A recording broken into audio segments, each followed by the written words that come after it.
Brought to you by Knights of Awakening. This is the Labyrinth. Well, hello everyone, and we have another Labyrinth episode. We're trying out a new style of recording for these shows. I've got my headphones in here to block out any extraneous noise, and I'm using an actual standard microphone. I don't know if you can see that there. You go. And we're doing it in video because video is a little bit more animated. Now, today's episode is going to be covering something called Shaman Sickness, and there's two types of this that happens, and I think every mystic kind of goes through this at some point. As a professional mystic myself, I do a lot of work at the Rosequartz Labyrinth, and a lot of what I do is shamanic in nature, in some respect at least. Be it conjuring, be it journeying, be it spell work, it all draws on my backgrounds in mysticism, in energy work, and ultimately what, if you had to classify it, would be called shamanism. So the result of that is no matter what I'm doing, I'm using up those vital energies that are available to me. So this is something I've got a lot of experience with. And this is also one of the reasons why your mystics tend to charge what they do for services. It wipes us out in a way that really cannot fully be explained. So I'm going to try to explain it. The first form of shaman sickness, which is what brings people to the shamanic path, they'll go through bouts of almost craziness and bouts of depression, and they go through these drained periods where they can barely move, and then these periods where they're filled with more energy than they know what to do with. And yeah, this could be attributed to medical conditions such as bipolar. And if you're going through these things, you do want to also consult a medical physician with anything that ever gives you any kind of concern. This is not medical advice, as always. I don't think I need to tell you that. But what I do need to tell you is that for a lot of people, they're having a spiritual awakening. And this being the Knights of Awakening, probably a good idea we talk about that, right? So they're having the spiritual awakening, and it's messing with them. They know they need to connect to this higher energy, to connect to the flow of the universe, to become more one with everything, and yet they can't. What is going on in their life is just not allowing them to at that time. They don't know how to. They don't know how to journey to the underworlds or the overworlds. They don't know how to journey to the internal realms. They don't know how to project outside or inside of themselves in any capacity.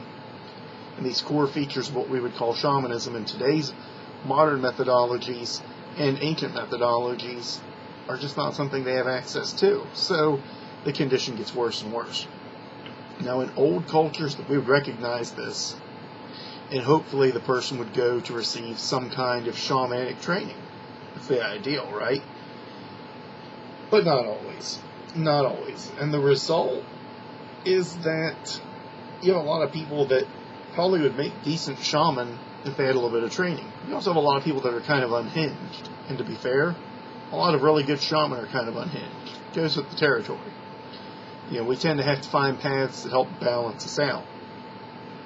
So with that, I guess today we're kind of getting down with the sickness in discussing this. And what you should start looking to do, if this is the first form of shaman sickness you have, and then we're going to move into the second form.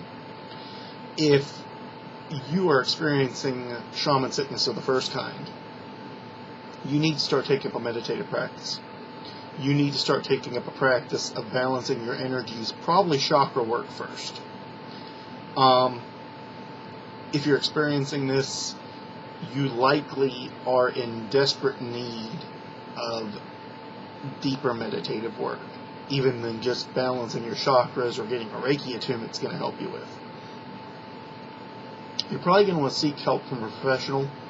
Reiki healers can help balance you for a time, but you're also going to have to do this on your own. You're going to have to kick your own ass. You're going to have to learn how to project. And there are thousands of books on how to project into the underworld or the upper world. All projection is really the same. Okay? You sit down, you shut up, you relax, you close your eyes, and you focus on the act of projection until you move yourself there. That's the easy part, is describing. The hard part is the will to sit there indefinitely and to keep yourself awake during this. so many people are running on so little sleep that they rarely can project properly. While this video is not on astral projection by any means, to hit on this a bit, if you're not well rested, you're not going to project either inward or outward or anywhere else. You're just going to conk out. So I guess the very first thing you need to do is get 8 hours of sleep. And if you can't get 8 hours of sleep, get 8 hours of sleep anyway. I don't really care about your excuses. But if you really can't, take naps through the day and then work on focusing on the projection aspect. With this, what you're going to find is that eventually you're going to at least project, and I suggest going inward first. Project in to the soul, Project into your own internal realm, your own internal reality. Don't do it the way everyone else does it necessarily. Aim inward. You're going to find more inside than you do out. Eventually, if you go in far enough, you're going to find out that going in does take you out. That said, you're going to need to go on an inner journey. You're going to need to find spirit guides in the internal realm and the external underworld and overworld realms. You're going to need to gain allies, but moreover, you're going to need a sense of strength of self. The next exercise I would suggest is deep breathing and focused on breathing meditations in which you hold the breath lower in your stomach at the area called the Dantian, or in the root chakra if you prefer to use that storage area. Whatever you do, these compressed breath breathing exercises are going to help you a lot. They're going to restore some of those vital energies that you're naturally burning through. You need to do that. You need to restore some of the energy you're losing. Another meditation I'd suggest is Zazen meditation, just sitting. It gives you an awareness, it'll give you a state of peace, it'll help you learn to focus.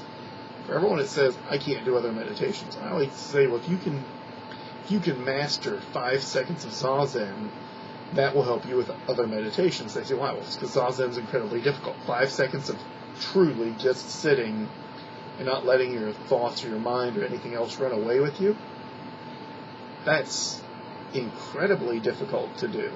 So, if you can achieve 5 or 10 seconds true Zazen state over the course of 15 minutes to a half an hour, when you can do that consistently, achieve blocks of that, 15 seconds on, and then you fall out, it takes you a minute to get back in, but you achieve another 20 seconds or 30 seconds, or you even achieve 5 or 10 or 15 minutes of true Zazen, the level of focus that's going to give you is going to make every other meditation easier.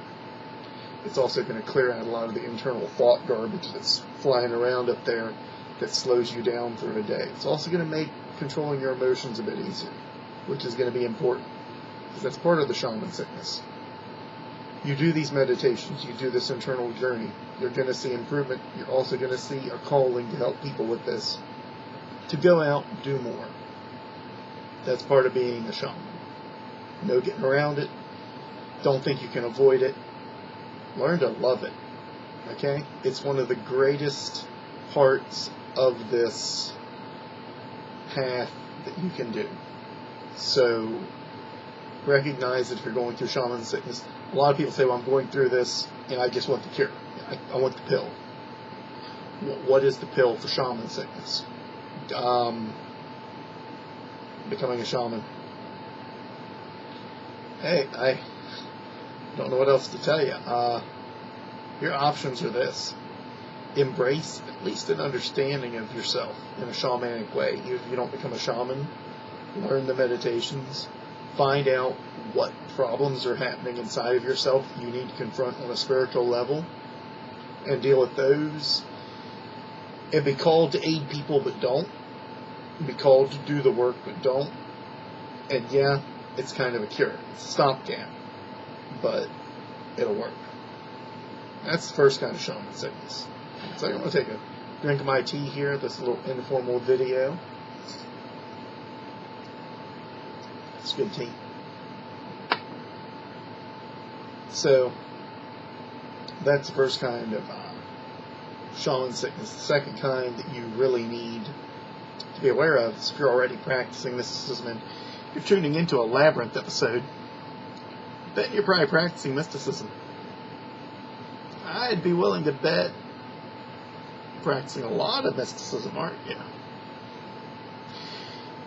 You tuned into this because you're someone who's already doing some of this. You're already meditating. You're already doing energy work. You want to know more about it. Shaman Sickness, the second kind, is overload. And this happens when you use up more spiritual energy reserves than you have coming in. And what you need are 3 things. Okay? 4 things. So you need rest, ice, compression, and elevation. Wait, no, that's if you have a sprain. But it's not too far off. You need rest, for sure. You need to really move more internally with your energy. You need to draw more energy in than you're putting out. That's part of where the rest comes in. But also you need to do meditations that are drawing more power in than you're putting out. It's not easy, especially if you're doing a lot with it. As I said, I'm a professional shaman. Trust me, I know what it's like, okay? We have weeks where I don't get any orders in and I rest the whole week because I know the next week I'm going to get 15 orders in, or 20, or 30, or 100. And I'm going to break myself in half filling those until they're done. And the result is I'm going to expend a massive amount of spiritual energy that I'm not going to get back quickly. My advice, take a little bit of time each day to restore some of that energy. Even if it's just a few deep breaths and a focus internal. Qigong is good for this. Tai Chi is good for this.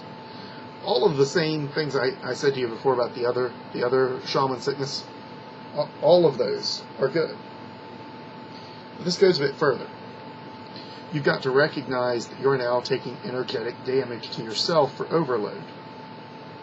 You went from comfortably being able to exert, let's say, on a scale of 1 to 10. I love that scale of 1 to 10. With 10 being infinite and 1 being where most people spend their daily life. And isn't that sad that most people spend their daily life at 1? And a lot of people, if they try really hard, they get to a 2 or a 3. Well, you've been practicing for a while. You've been listening to my show. You've been training hard. You've been focusing. You've learned to let go of limitation, and you've learned to push forward harder. So now you're sitting at a 5. Problem is, you've been sitting at a 5, and you've been exerting a 5, when your body is only going to be comfortable exerting a 3. Yeah, you can rest at a level 5, but you can't exert at a level 5 constantly. To be fair, I can walk. I can walk damn near any distance I choose. But at the 10-mile range, I start blistering my feet up pretty bad. Actually, probably about the 8-mile range. So, at that point, yeah, I can walk, and I can walk comfortably. But, can I walk? It's not a run. It's not a 6 or 7. Yet it'll still blister the hell out of my feet given enough time. And this is part of what happens with Shaman Sickness. You may not even be pushing your limits, but there's another side of that too. You may have pushed your limits. You may have pushed to a 6, a 7, an 8, or a 9. Or heaven help you if you did push to a 10, where for one brief moment you were connected to and a part of everything, everywhere, all at once. Yeah, you're going to find that you're wiped out after that. You need to recharge. And you need to lower your baseline level of activity. So what do? Put some kind of restraints on yourself. Reduce the amount of impact this is having on you. A lot of shaman will use symbols on bracelets, or they will enter hyper meditative states for hours at a time to limit the amount of energy expenditure down to almost 0. That will feel like their energy disappears, as if though they were dead, so that they can replenish their reserves more quickly, so that they can heal the energetic damage. And that may be the most important thing. Now, if you're a shaman and you have some healing techniques that work outside of using your own energy, such as Reiki, which I highly recommend, then you should be utilizing that at that point. That white light Reiki meditation that we all learn when we get our Reiki 1 attunement, and that we do If we're professional Reikis, we try to do it once a day. If we're the average Joe sitting at Reiki 3 who uses it realistically once a month or a year, we may not use that white light meditation all that often. No, no, no. Bad, bad, bad. Make use of it. Draw that white light down. Fill your body up with it from the Reiki energy. Let it heal the damage that has been done to your chakras. You're not burning through any energy to do this. So you can do this quite a bit. You can get a lot of kick out of this. The other thing with this, you need to be eating right. You need to be drinking plenty of fluids. And you need to schedule an actual God's thrice be damned rest day at that point. When I say a rest day, I don't mean going out and lifting weights and running around the track. I don't mean going and boxing with your friends or even playing video games. I mean a day where you read a book or watch TV or meditate most of the day, and you drink hot tea and you eat healthy food, and you don't halfway destroy yourself. Rest day, okay? Yeah, that's right. The bottle of vodka, not a rest day. That 6-pack alcohol, not a rest day. The bottle of alcohol in the 6-pack of, or the bottle of vodka and the 6-pack alcohol, why didn't you invite me over? But seriously, not a rest day. It's certainly not going to recover any of the energetic damage that you've already done to yourself. A lot of people, when they get in this state, they call on the gods. Fantastic idea. Because calling on the gods doesn't raise your energy level at all, does it? Are you serious, or are you stupid? You're going to go calling on a power that sits at that 9 or 10 point. Debatable. Everyone will debate that. You're going to call upon a power that sits at that point, and your base level is at a 5, and you're burned out, so you should be operating at a 2. But you're going to call on a 9 or a 10. So in order to get its attention, you got to bridge that gap somehow. You got to hit at least an 8. Now, these numbers make it easy to understand. But the realistic point is, think of it like this. The gods are up here, right? And you're in a state of shaman sickness. You can barely get up. You're just, I can't do this. I can't even move. Even if you reach up there and get their help, you're going to do more damage than you did good. At this point, it's a good time to say prayers. Do small offerings to the gods, if you have gods. If you don't, it's a good time to focus on the greater energy and feel it, but not try to utilize it. It's a good time that the utilization that you do be to restore. Rely on your natural currents, enhance those maybe a little bit. Like I said, if you know Reiki, certainly utilize that. If you know Tumo breathing exercises, these can help as well. But you don't want to overexert. And so many people do. So many people get into the shaman sickness, and they say, oh, I must be under attack. I shall raise mighty shields. Mighty shields. To defend myself. Oh yeah, there's a good idea. You're already down to 0. Okay? You're running on one quart of oil and you got a 12-quart tank or whatever. Okay? You're running on fumes in a gas tank, so you're going to push the accelerator a little harder and see what happens. You got 0 coolant in the car. You figure if you run the engine harder, it'll cool it down because it's moving faster, right? No.